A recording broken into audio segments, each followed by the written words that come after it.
This is your Barbados Today evening news update for Monday, November the 13th. I'm Emmanuel Joseph. Thanks for joining us. In our top stories, strike action at the state-owned Transport Board appears set to continue tomorrow.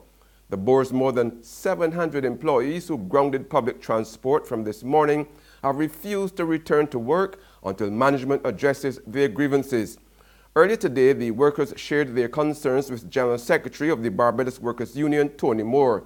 She later told reporters she will be seeking to hold talks with management to determine the next course of action.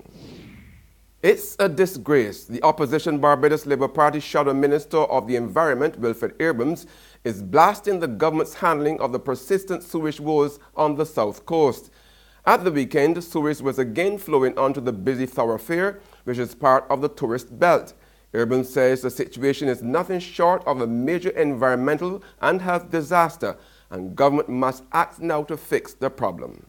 To hear that the recent identified problem has been one which existed for years, which the Barbados Water Authority has been chipping away at, is inexcusable. This is an issue that warrants more than chipping away at it. This potential environmental and health disaster not only deserves but demands that the full resources of government be brought to bear to identify and solve this problem immediately. Nothing less will suffice. The solution may be costly, but it is nothing compared to the fallout from an epidemic and the drain on our already embattled health services if the fears of many are ultimately realized. Stop the rivalry and contentious behavior now. That's the advice Minister of Social Care Steve Blackett has for the newly formed men's organization Access to Fathers, which has served notice on another men's group of its intention to take over. President of Access for Fathers, Cami Holder, whose group is lobbying against women that continue to deny fathers access to children, has accused the Men's Educational Support Association, or MESA, of dropping the ball in representing men and signaled that it was ready to take the lead. But Minister Blackett told Barbados Today on the sidelines of the launch of International Men's Day celebrations at Baobab Towers in Warrens this morning that such behavior does not augur well for the common cause. Well, what I don't like is that the competition of one group pitting their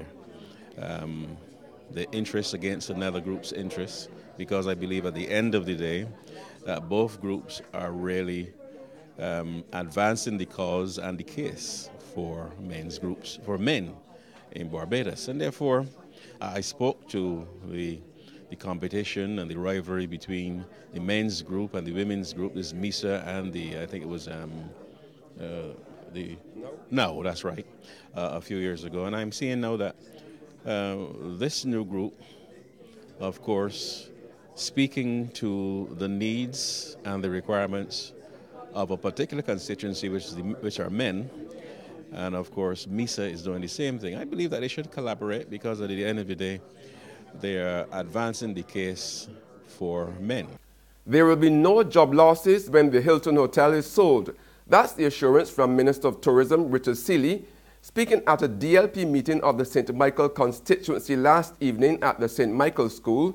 Seeley says the new owner must agree to keep the current staff as part of the sale agreement.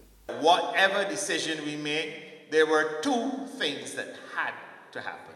One, it had to remain a Hilton, and the management contract would have to go over to the new owners. And two, not a single member of staff is to be affected or impacted by that transaction that the government is involved. So my words tonight to all of the families who may be impacted by that decision is that there will be no job losses. Seeley said government is moving full steam ahead with the sale given the country's urgent need for foreign exchange. He, however, declined to give details about the status of the proposed sale, saying several interest groups have to be informed before the delivers an update to the public. We also are in negotiation. The Cabinet has signed off on this issue of the Hilton. You would have heard the Minister of Finance speak to that. But we are going to be getting to those issues shortly. Before we can give out any details with respect to what's happening with the Hilton, there's a negotiation.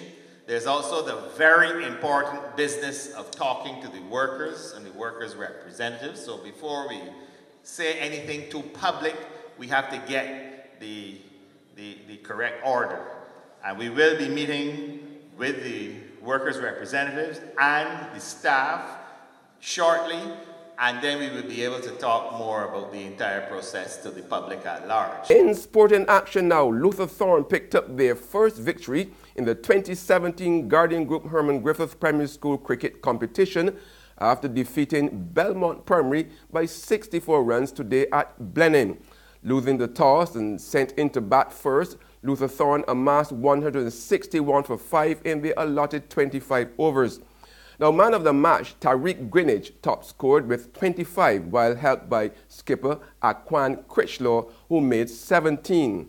Javonte Jones was the pick of the bowlers for Belmont with figures of 2 for 32.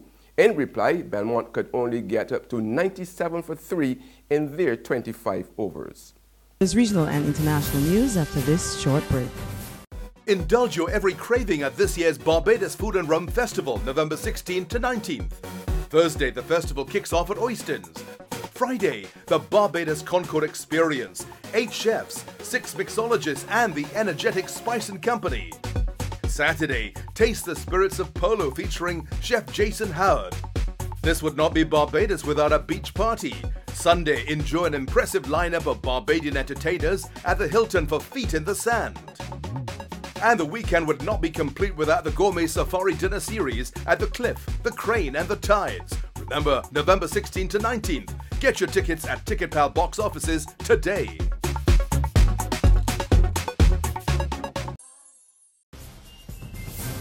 Welcome back with news from the region now. The Caribbean Development Bank and the European Investment Bank have set up a $24 million emergency post-disaster reconstruction financing initiative to help the region recover from recent hurricane events. Now, the arrangement will support investment for infrastructure reconstruction projects in countries battered by hurricanes Irma and Maria. Eligible investments under the new loan will include infrastructure reconstruction with a focus on building back better and integrating climate risk and vulnerability assessments into the projects to reduce vulnerability. CARICOM Chairman, Grenadian Prime Minister Dr. Keith Mitchell welcomed the initiative, which was launched today on the sidelines of the COP23 as a unique opportunity for the region to rebuild, promote sustainable development, and expand the use of renewable energy. And on the international scene, Zimbabwe's army chief has warned those responsible for purging the country's ruling ZANU-PF party to stop, or the military will step in. The Ray intervention comes just a week after President Robert Mugabe sacked his deputy. Mugabe's wife Grace, who is favored to succeed her husband, referred to the former deputy president as a snake which must be hit on the head. But Army General Constantino Chiwanga, who appeared at a news conference with another 30 senior army officers, warned that the current purging that is targeting members of the party with a liberation background must stop forthwith. He also blasted the squabbling between politicians, saying it has led to no meaningful development in the country over the past 5 years. That's news and the sports, but for the very latest, visit our website at www.barbadostoday.bb. You can also subscribe to our e-paper, email updates, or like us on Facebook. We are also on Izumi Media in bus terminals, as well as screenplay at supermarkets and gas stations near you. You can also hear us on Mix 96.9 FM. I'm Emmanuel Joseph. Have a fantastic evening.